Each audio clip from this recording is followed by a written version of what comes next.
Hello, good morning students. Class 10th, subject Sanskrit. आज हम बना रहे हैं वीडियो 1। तो ये बुक का पार्ट है, इसका नाम क्या है? जय सुर भारती। तो देखिए बेटा, आप सभी जानते हैं, विदित इस चीज़ से कि जब भी हम कोई भी शुरुआत करते हैं, कोई भी अच्छा कार्य करते हैं, तो सर्वप्रथम ईश्वर की पूजा आदि करते हैं। तो यहाँ पर जब हम अध्ययन कर रहे हैं, विद्या प्राप्त करना चाहते हैं, तो ऐसे समय में हमें माँ सरस्वती, जो कि विद्या की देवी है, इनकी स्तुति करते हैं। तो सुर भारती, सुर यानी होता है स्वर, और भारती यानी देवी। भारती का मुख्य अर्थ होता है सरस्वती माता। हे स्वर की देवी सरस्वती माता की जय हो। यह पाठ का इंद्र अर्थ क्या है बेटा? कि जय सुर भारती। सूर्य यानी होता है स्वर की देवी, जो कौन है? भारती, सरस्वती माता है। जय जय हो, स्वर की देवी सरस्वती माता की जय हो। ये प्रथम पाठ है। अब शुरू करते हैं हम इसके बाद पाठ परिचय। तो पाठ परिचय में देखो बेटा, यह वाणी सरस्वती की प्रार्थना का गीत है। यानी कि वाणी यहाँ सरस्वती माता को कहा गया है, तो उनकी प्रार्थना की जा रही है। तो यह सरल और रसयुक्त प्रार्थना का गीत कवियों में श्रेष्ठ डॉक्टर हरिराम आचार्य द्वारा रचा गया है। यानी कि ये जो पाठ जय सुर भारती जो पाठ है, ये जो रचना है, ये हमारे जाने माने जो कवि हैं डॉक्टर हरिराम आचार्य जी द्वारा रचा गया है। सन 1966 ईस्वी वर्ष में रचित यह गीत वसंत बहार राग में निबद्ध मधुच्छंदा नाम के ग्रंथ से संकलित और लोक में सुप्रसिद्ध, वास्तव में कवि की आदि यानी होता है प्रथम गीत रचना थी। यानी कि इस रचना को 1966 ईस्वी में लिखा गया था, और यह गीत वसंत बहार के जो भाव है, जो राग है, जो धुन है, जो मधुर आवाज है से युक्त मधुच्छंदा, यह ग्रंथ का नाम है, इसे संकलित किया गया है। और संसार में बहुत प्रसिद्ध कवि की यह प्रथम गीत रचना थी। कौन से कवि की? डॉक्टर हरिराम आचार्य जी की। क्योंकि जो बहुत जगह पर प्रकाशित है, आकाशवाणी और दूरदर्शन से बहुत दिनों तक प्रसारित और प्रचारित की गई। यानी कि यह रचना कई जगह प्रकाशित की गई थी। इसको आकाशवाणी और दूरदर्शन यानी टीवी पर भी दिखाया गया था, इसको सुनाया गया था। तो हम शुरू करते हैं इसमें। इस पाठ का जो प्रथम श्लोक है उस पर हम ध्यान देते हैं। आप सभी ध्यानपूर्वक सुनेंगे बेटा। देखिए, जय जय हे भगवती सुर भारती तव चरणौ प्रणमामहे नाद ब्रह्म अयि जवागीश्वरी शरणम ते गच्छामहे। वापस सुने, जय जय हे भगवती सुर भारती तव चरणौ प्रणमामहे नाद ब्रह्म अयि जय वागीश्वरी शरणम ते गच्छामहे। अर्थात हे भगवती, हे देवी, सुर भारती, स्वर की देवी, भारती यानी सरस्वती माता। हे देवी, स्वर की देवी सरस्वती माता, जय जय, आपकी जय हो, जय जय हो। हे देवी, स्वर की अधिष्ठाती देवी या स्वर की देवी सरस्वती माँ, आपकी जय हो, जय हो। तव, तुम्हारे यानी कि आपके, चरणों, चरणों में, प्रणमामहे, हम सब प्रणाम करते हैं। आपके चरणों में हम सब प्रणाम करते हैं। नाद ब्रह्मम अयि जय वागीश्वरी। नाद ब्रह्म, नाद ये होता है गूंज, आवाज, ध्वनि, और ब्रह्म ये शब्द है। यानी कि पूरे ब्रह्मांड में गूंजने वाला जो शब्द है, जो आपका स्वर है, जो आपकी मधुर ध्वनि है से युक्त वागीश्वरी जय। वागी होता है वाणी की, ईश्वरी होता है देवी।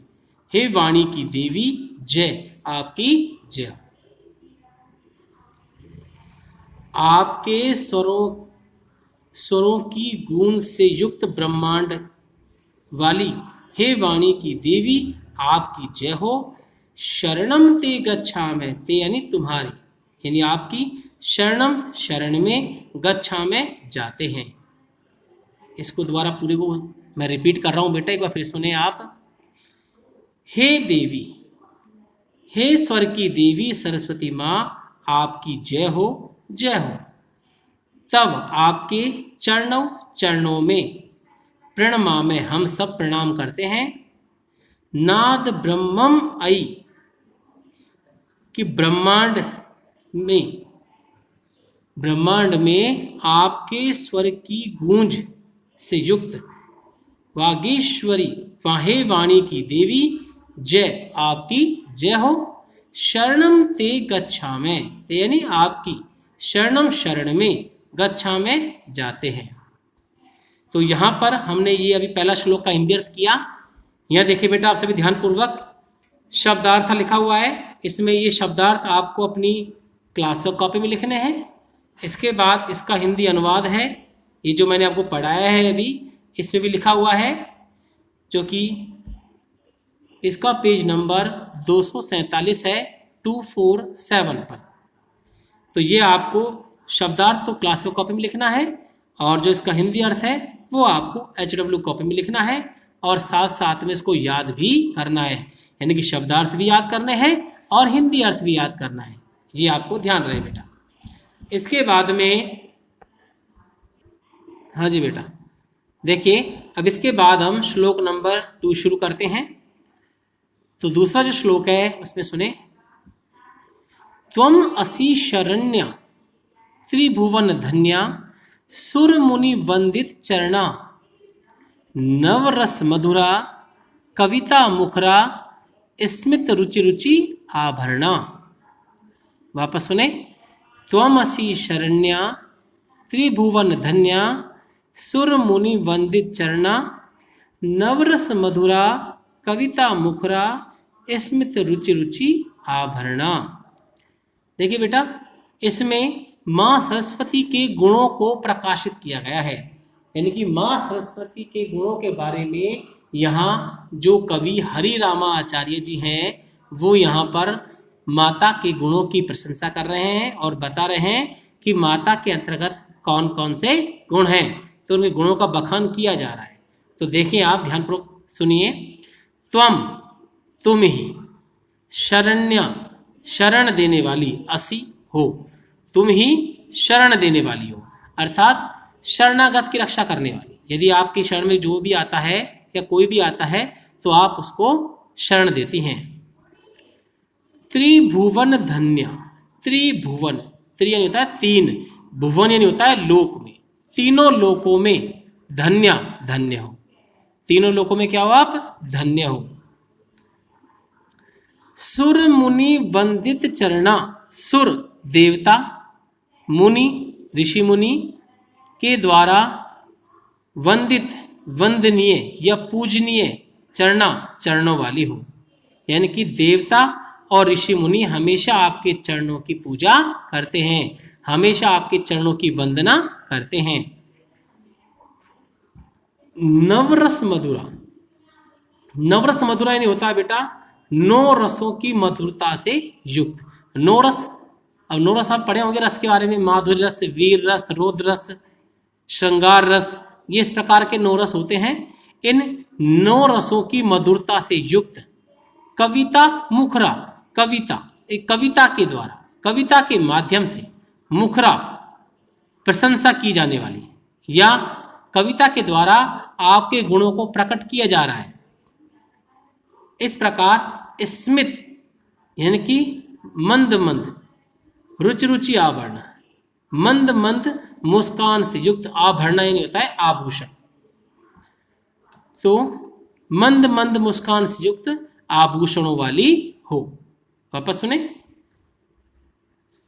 तुम ही शरण देने वाली हो, तीनों लोकों में श्रेष्ठ हो, देवताओं और ऋषि मुनियों के द्वारा पूजनीय चरणों वाली हो, नौ रसों की मधुरता से युक्त हो, कविता के माध्यम से प्रकट की जाने वाली हो और मंद मंद मुस्कान से युक्त आभूषणों वाली हो।